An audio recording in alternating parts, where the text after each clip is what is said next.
What's going on, everybody? My name is Stanley with Stouter Sales, and I'm excited to be with you today. In today's video, we're going to be talking about how to handle the crazy client. No matter what industry you're in, whether that's insurance, real estate, new cars, whatever that might be, you are going to have the crazy client if you haven't already had one. And if you haven't had one, you just haven't been on the floor long enough, okay? I want to go through my top 3 practical tips I used when I was selling full-time. We'll just start from the top. Number 1. You have to set proper expectations. I'm a huge believer in this because I believe that 90% of all crazy clients are that way because proper expectations were not set up front. What I mean by proper expectations is something like this. I used to sell new homes. A lot of times you got people in new home sales that will go, oh, the house is going to be perfect. You don't need to worry about a thing. When you move in, that house is going to be brand new, just like a brand new pair of sneakers. Right? Immediately, I have set a terrible expectation up front for that buyer. They're going to go into that house, and if they see even a minor paint touch-up or a drywall touch-up or the door is squeaky, they're going to be pissed. And they're going to come after you, they're going to come after the builder, and they're going to lose it. Whereas, if you were to, up front, when the contract's being signed and everybody's happy and everything is good, you say, hey, listen, guys, this is a brand new home, but it's not like a brand new pair of shoes. You see, this home is going to have some imperfections. It was made by human hands. Everything in there is going to be new, but a lot of times we're going to have to come back in and we're going to have to fix some stuff, right? Little paint touch up here, little drywall there. But here's what I want you to know. We've got processes and systems in place before you close, and we have processes and systems in place after you close that are going to help alleviate these issues and ensure your home is absolutely beautiful. You see, right there, I set an expectation with that person that was very fair, very true, and now when they walk into that house, if their house has some minor stuff here and there, or even has some major things here and there, they're not going to go, whoa, whoa, whoa. Stanley told me this house was going to be perfect.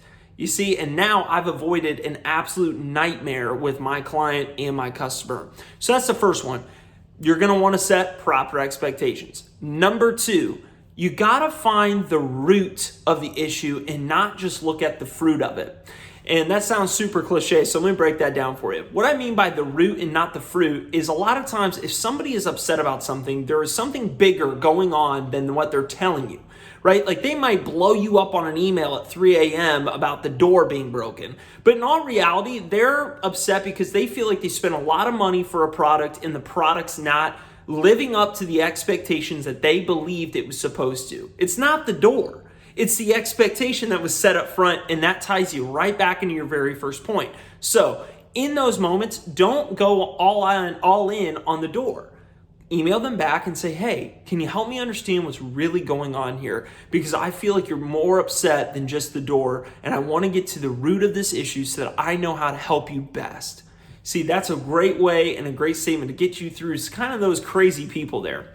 And then finally, when all else fails, right? You've set the good expectations, you've found the root issues, you've communicated well, you've done everything you know to do, and they're still being absolutely insane.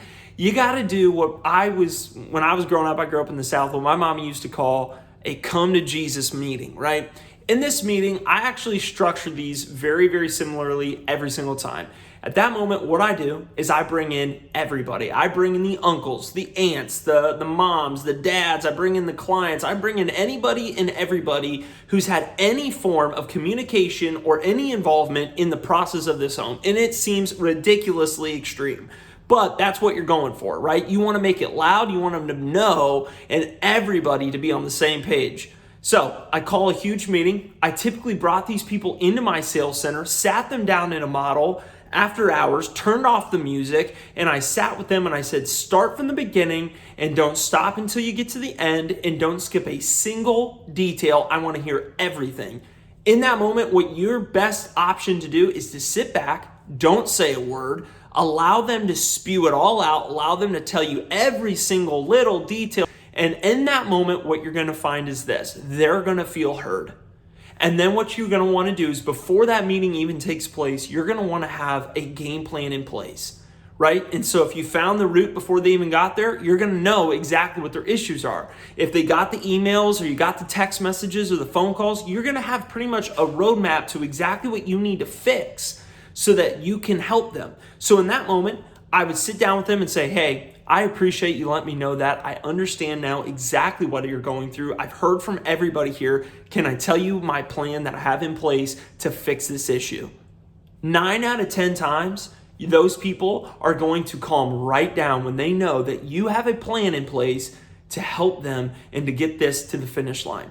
Guys, at the end of the day, there's still gonna be people out there that are never gonna be happy. That's just part of life, right? There's always going to be those random people, the one-offs that are they're just unhappy people, and you can't fix them. But I do believe if you follow these 3 super practical steps, you're gonna have a lot of success navigating the uncharted waters of the crazy client.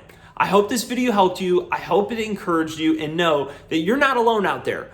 And what I want to do is I want to have some comments below from different salespeople from around the country that are going to be saying, hey, listen, I have this crazy person right now that I'm dealing with. How would you navigate that? And what we can start to do is kind of share best practices. I'm sure you have something if you've been doing sales long enough, or maybe you haven't been doing sales that long. You might have a tip that we can use. I hope this video encouraged you. Let me know what your thoughts are on there, and drop a like on the video, subscribe to the channel. I appreciate all the support, guys, and I hope you have a great rest of your day. Talk to you later. Bye-bye.